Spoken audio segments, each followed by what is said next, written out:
Hello friend, সবাইকে আবার একটি নতুন ভিডিওতে স্বাগত জানাই। তো গরমের ছুটি নিয়ে চলে আসছে এই মুহূর্তে সবচেয়ে বড় বিগ ব্রেকিং আপডেট। গরমের ছুটি আবারও কিন্তু বাড়তে চলেছে। ডিসকাস করবো আজকের এই ভিডিওটাতে, এবং এই নিয়ে বিতর্কের মুখে কিন্তু শিক্ষা দপ্তর পড়তে চলেছে। কেননা আমরা প্রত্যেকে জানি যে আমাদের রাজ্যে বর্তমানে লাস্ট কয়েক বছর যেটা আমরা দেখছি, বহুদিন ধরে গরমের ছুটি দিতে হচ্ছে। কেননা গ্লোবাল ওয়ার্মিং এর বর্তমান যে সিচুয়েশন, বিশ্ব উষ্ণায়ন, সেমতো পরিস্থিতিতে আমাদের রাজ্যে আজকে যদি বৃষ্টি হয় তাহলে কালকে যে একটু ঠান্ডা শীতল আবহাওয়া থাকবে সেটা কিন্তু হচ্ছে না, বা এখন বৃষ্টি হচ্ছে আধ ঘন্টা পরে সেই গরমটা আবার কিন্তু দেখা যাচ্ছে। অর্থাৎ গরমের কোনো পার্মানেন্ট সলিউশন নেই। গরমের যখন কোনো পার্মানেন্ট সলিউশন নেই, তাহলে কি শিক্ষা প্রতিষ্ঠান বন্ধ রেখে সিলেবাস শেষ করানোর ক্ষেত্রে বাধা, এবং তার পরবর্তীতে ছাত্রছাত্রীদের কিভাবে চলবে এই পড়াশোনার সিস্টেম, তাই নিয়ে উঠছে প্রশ্ন। তো আবারও কিন্তু এক সপ্তাহের কাছাকাছি গরমের ছুটি বাড়তে চলেছে, যেমনটা তথ্য উঠে আসছে আমাদের সামনে। তো আজকে এই ভিডিওটা শুরু করার আগে বলবো, যারা নতুন আছেন অবশ্যই চ্যানেলটিকে সাবস্ক্রাইব করে পাশে থেকে বেল আইকনটি ক্লিক করে দেবেন, যাতে সব তথ্যগুলো আপনার টাইম টু টাইম এখান থেকে পেয়ে যান।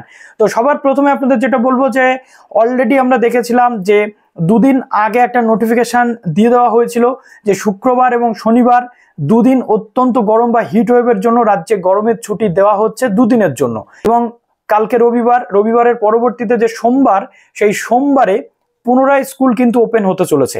কিন্তু সোমবারে স্কুল ওপেন করার পর যেটা প্রশ্ন উঠছিল যে ওপেন করার পর দেখা হবে রিভিউ করে যে গরমের মাত্রাটা কেমন আছে, সেই মতো পরিস্থিতিতে গরমের ছুটি বাড়বে নাকি কন্টিনিউ চলবে, নাকি মর্নিং স্কুল হবে, সেই নিয়ে একটা সিদ্ধান্ত আসবে। তো বিভিন্ন বৈঠক চলছে গরমের ছুটি নিয়ে, শিক্ষা দপ্তরের সাথে বৈঠক, মুখ্যমন্ত্রীর সাথে বৈঠক, এই সব কিছু চলছে। তার মধ্যে যে তথ্যটা উঠে আসছে যে গরমের যে বর্তমান সিচুয়েশন, তাতে করে আরো এক সপ্তাহ গরমের ছুটি কিন্তু এক্সটেন্ড করতে পারে রাজ্য সরকার। আর এই নিয়েই উঠছে প্রশ্ন বিভিন্ন শিক্ষক যে সংগঠন বা বিভিন্ন যে গার্জিয়ান রয়েছেন তাদের পক্ষ থেকে, যে গরম তো এরকম পড়বে, কিন্তু গরমের মধ্যে যদি বারবার স্কুল বা শিক্ষা প্রতিষ্ঠান বন্ধ করে দেওয়া হয়, সেক্ষেত্রে এর সলিউশনটা কি, এর পার্মানেন্ট সলিউশন কি? 10 দিন বা 7 দিন গরমের ছুটির পর পুনরায় আবারও গরম পড়বে, তখন তাহলে কি আবার স্কুল বন্ধ করা হবে? এর কোনো কি সলিউশন করা যায় না?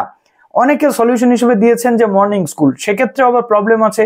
বহু দূর দূরান্ত থেকে যে সমস্ত শিক্ষকরা আসেন তাদের মর্নিং এর স্কুলে আসতে কিন্তু প্রবলেম। আবার অনেক শিক্ষক বলছেন যে মর্নিং স্কুল শিফট করে দিলে সেটাই ছাত্রছাত্রীদের পক্ষে একমাত্র ভালো। তো এই 7 দিন স্কুল বন্ধ হচ্ছে কিনা যে তথ্য উঠে আসছে, তাই নিয়ে একটা অফিসিয়াল নোটিশ অবশ্যই আসবে। অফিসিয়াল নোটিশে আমি আপনাদেরকে জানিয়ে দেব। কিন্তু বিভিন্ন যে তথ্য রয়েছে, প্রাইমারি স্কুলের বিভিন্ন যে ডিপিএসসি গুলো ছিল, ডিস্ট্রিক্ট প্রাইমারি স্কুলের যে কার্যালয়গুলো, সেই জায়গা থেকে রিপোর্টকে চিঠি পাঠানো হয়েছিল যে এই স্কুলটা যাতে ডে থেকে মর্নিং স্কুলে শিফট করানো যায়। মর্নিং স্কুলে শিফট করলে বাচ্চাগুলো অন্তত বা ক্লাসটা অন্তত ঠিকঠাকভাবে মেনটেন হবে। কিন্তু এখন সেকেন্ডারি বা উচ্চ মাধ্যমিকের ক্ষেত্রে মর্নিং স্কুলে শিফট করানোর জন্য একাধিক মহল থেকে প্রশ্ন উঠছে। এখন দেখা যাক আগামীতে কি হতে চলেছে। তবে যে পরিমাণ গরম রয়েছে, এই 7 দিন যদি স্কুল ছুটি হয় তাহলে আবার যে অনলাইন ক্লাসে শিফট হবে, আর অনলাইন ক্লাসের যে রেকর্ড সেটা কিন্তু অত্যন্ত বাজে। লাস্ট ইয়ারও আমরা দেখেছিলাম, এই বছরও আমরা দেখলাম অনলাইন ক্লাসে 2 থেকে 3% বেশি ছাত্রছাত্রী কিন্তু কেউ অ্যাটেন্ড করে না। তাহলে আদতে লস কিন্তু সেই ছাত্রছাত্রীগুলোর।